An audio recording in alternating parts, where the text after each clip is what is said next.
Peace, y'all. What is up? I'm back here in Essence, bringing you guys a new video. Today, I want to talk about what is the spiritual path.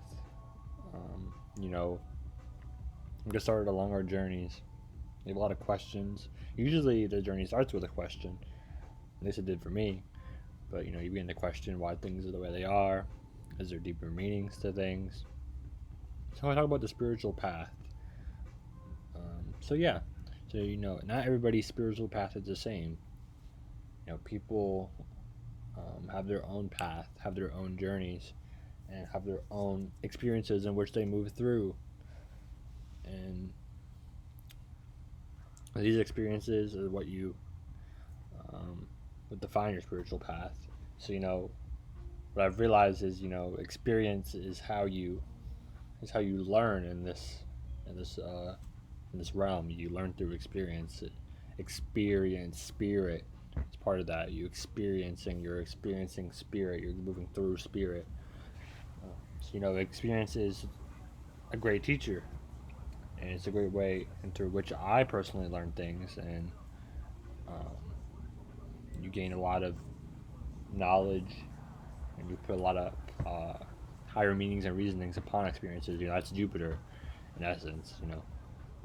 How you put higher knowledge, meanings, and reasonings upon experiences, and how you move through experiences, and how you create experiences, and how you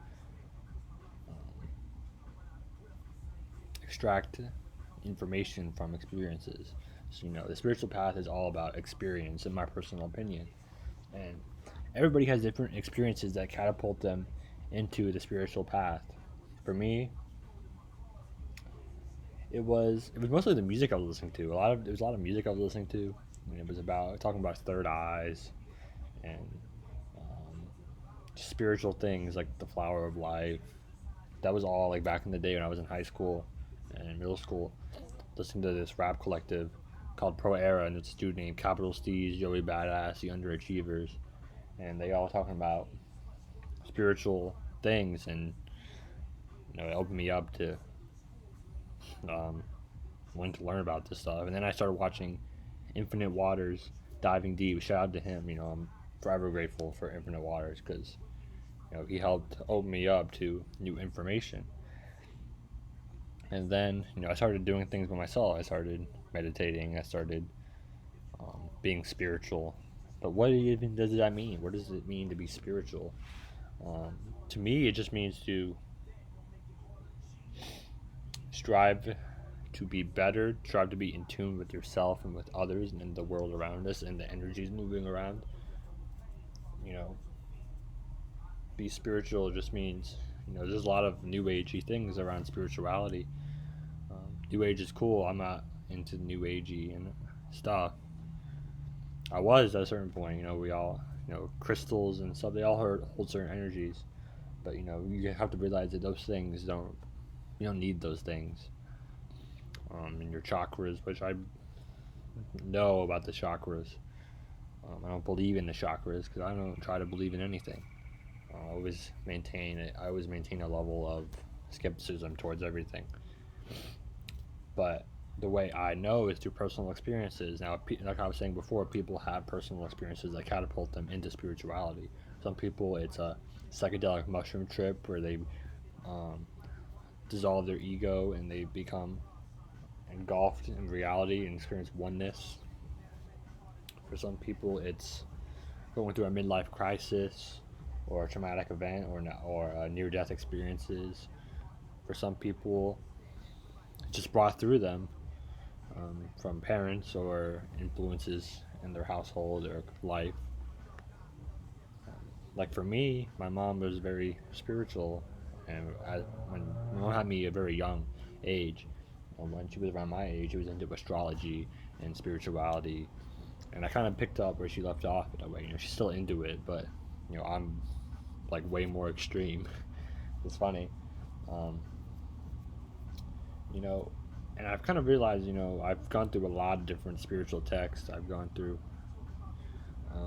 a lot of different spiritual philosophies and things of that, and I see truth in them all, but I don't think any of them are the truth. For me, you have to have a level of discernment when you get into spirituality, because it's become trendy at this point. Being spiritual has become trendy, and people are trying to capitalize and take advantage of your energy through spirituality, um, through the what is the word I'm looking for? The lens of spirituality. People are trying to take advantage of you, take your energy through the lens of spirituality. So you have to be careful and use your discernment. I've studied Eastern religions like Hinduism, the Bhagavad Gita. I've studied Buddhism. I've studied even the read the Ethiopic Bible, which is the oldest Bible in the world. It's the oldest one. It has almost all of the original books from the Old Testament. I've read like the Hermetic Principles, the Seven Hermetic Principles, just the Emerald Tablets of Thoth. I've read a lot of stuff for people my age. It's kind of like crazy. And I've come to a realization. My uncle, he gave me a book about metaphysics shortly after I discovered Dolo and him talking about metaphysics and astrology. I've realized that astrology is the ultimate tool for spirituality, and metaphysics and astrology go hand in hand. Metaphysics is spirituality put into a science. You got your spirit, soul, body, the unconscious, the subconscious, and the conscious, the one, the two, and the three, the self, how you relate to others, and how you relate to your surroundings, how you put it in your surroundings, how you communicate it to others. So, all this is connected. Even the Holy Trinity is the same thing: spirit, soul, body, subconscious, or unconscious, subconscious, conscious. The one, the two, the three is the basis of reality. And made me realize the triune nature of reality, and the way to discern truth from fiction. But what is truth? That's something that you have to discern yourself, and not get lost. So the spiritual path for me, it's gonna be different for everybody, but it's to become most in tune with myself, most in tune with the energies around me, and most in tune with others. It's become the best that I could be, and ultimately to ascend from this reality, to come back here and to move on to the next level of experience and potentiality. So I just want to put this out there that astrology and metaphysics is, for me, in my opinion, the ultimate tool to discover your spirituality and to move through spiritual experiences, and to just be more aware of the things going on around you, even at a collective societal level. You look at the transits, you look at the things going on, you can see a direct correlation between these things. So yeah, guys, I just wanted to talk for a little bit. I just kind of came up with this all off the top of my head, but I just want to talk about the spiritual path and what it means to me. I love to hear what it means to you, how you think of the spiritual path, what your spiritual path has been, what catapulted you into the spiritual path, and to be more aware. I'd like to hear from you guys down below. I appreciate you guys. Thank you for tuning in. New videos gonna keep coming out. Love you guys. Take care. See you guys next time in Essence.